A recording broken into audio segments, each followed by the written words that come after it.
নমস্কার, আমি নির্মল বিশ্বাস মুদ্রা সেনা ইউটিউব চ্যানেল থেকে আপনাদেরকে জানাই স্বাগতম। আমি আজকে আপনাদের সামনে দুটো কয়েন নিয়ে আলোচনা করব। প্রথমে যে কয়েনটা আপনাদেরকে দেখাবো সেটা রিপাবলিক ইন্ডিয়ার একটা 10 টাকার কয়েন, এবং তারপরে যে কয়েনটা আপনাদেরকে দেখাবো এটা একটা মুঘল আমলের কয়েন। যদিও দর্শক আমি মুঘল আমলের কোনো কয়েন কালেকশন করি না, কারণ মুঘল আমলের কয়েনের যে আরবিয়ান ভাষা আছে সেইগুলো সম্বন্ধে আমার কোনো আইডিয়া নেই। কিন্তু আজকে কয়েনটা কালেকশন করতে বাধ্য হলাম। যে এসছেন তিনি আমাকে বাধ্য করেছেন এটা নিতে। তা যাই হোক, আমি এটা সংগ্রহ করেছি কয়েনটা, তো সে বিষয় নিয়ে একটুখানি বলবো। তবে মুঘল আমলের যদি কয়েন আপনাদের কাছে থেকে থাকে সেই সমস্ত কয়েন আমি সংগ্রহ করি না। কিন্তু যে কোনো এক্সিবিশনে বা আপনারা জিপিওতে যদি যান তাহলে আপনাদের মুঘল আমলের কয়েন বিক্রি হয়ে যাবে, কারণ সবাই তো সব কিছু জানতে পারে না। তো আমিও সেই রকমই একজন, যে আমি মুঘল আমলের কয়েন সম্বন্ধে আমার কোনো আইডিয়া নেই।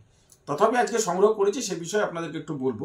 তা আজকে প্রথমে আপনাদেরকে আমি কয়েনটা দেখাচ্ছি, যেটা 10 টাকার একটা রিপাবলিক ইন্ডিয়ার যে কয়েনগুলো আছে তার মধ্যে একটা 10 টাকার কয়েন আছে যেটা রোটেশন ওয়াইজ কয়েন আছে, সেই কয়েনটা আপনাদেরকে দেখাই। দর্শক, এটা দেখুন, এইটা সেই 10 টাকার কয়েন। এটা সেই 10 টাকার কয়েন। আপনারা 10 লেখাটা নিশ্চয়ই বুঝতে পারছেন। ঠিক আমি যখন এইভাবে ঘোরাবো কয়েনটা, এভাবে ঘোরাবো, আপনারা দেখুন অশোকা লাইনটা কিন্তু নিচের দিকে আছে, মানে এটা 6 o'clock আছে।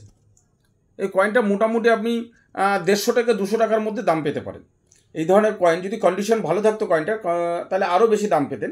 কিন্তু যেহেতু কন্ডিশন খুব একটা বেশি ভালো নেই, তাই আপনারা এটা মোটামুটি এই ধরনের কয়েন থাকলেও 150 থেকে 200 টাকার মধ্যে আপনারা এর মূল্য পেতে পারেন। এটা দেখুন দর্শক, পুরোপুরি কিন্তু 6 o'clock আছে। এরপরে আপনাদেরকে আমি যে কয়েনটা দেখাবো দর্শক, সেটা হচ্ছে এই যে আপনার কয়েনটা দেখুন, মুঘল আমলের কয়েন। এই কয়েনটা মুর্শিদাবাদ মিন্টের কয়েন আছে। আমি যতটুকু বুঝেছি এই কয়েনটা নিয়ে, এই কয়েনটা হচ্ছে আপনার মুর্শিদাবাদ মিন্টের আছে, সিলভার মুঘল কয়েন। এটা কিন্তু হাফ রুপি। এই কয়েনটা কিন্তু হাফ রুপি। এটা একটা প্লেন এজ, আপনার এজটা দেখুন, এটা প্লেন এজের। এটা বেঙ্গল প্রেসিডেন্সির হাফ রুপি কয়েন।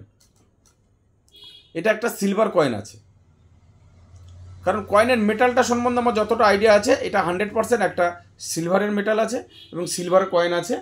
কিন্তু এই যে আরবিয়ান ভাষায় কি লেখা রয়েছে এইগুলো দর্শক কিন্তু আমি বুঝি না, তাই এই ধরনের কয়েন আমি কিন্তু সংগ্রহ করি না। এবং অনেক কালেক্টর আছে, তারাও বিভিন্ন কয়েন একসঙ্গে সংগ্রহ করেন।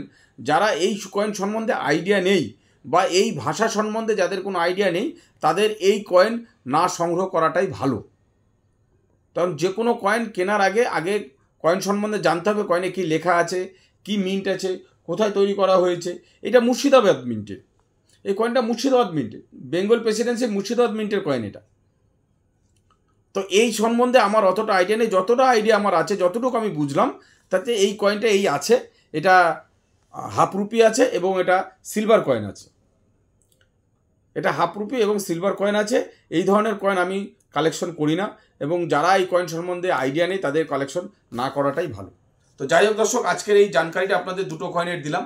যদি ভিডিওটা ভালো লেগে থাকে অবশ্যই লাইক, শেয়ার, কমেন্ট ও সাবস্ক্রাইব করতে ভুলবেন না। থ্যাংক ইউ, নমস্কার।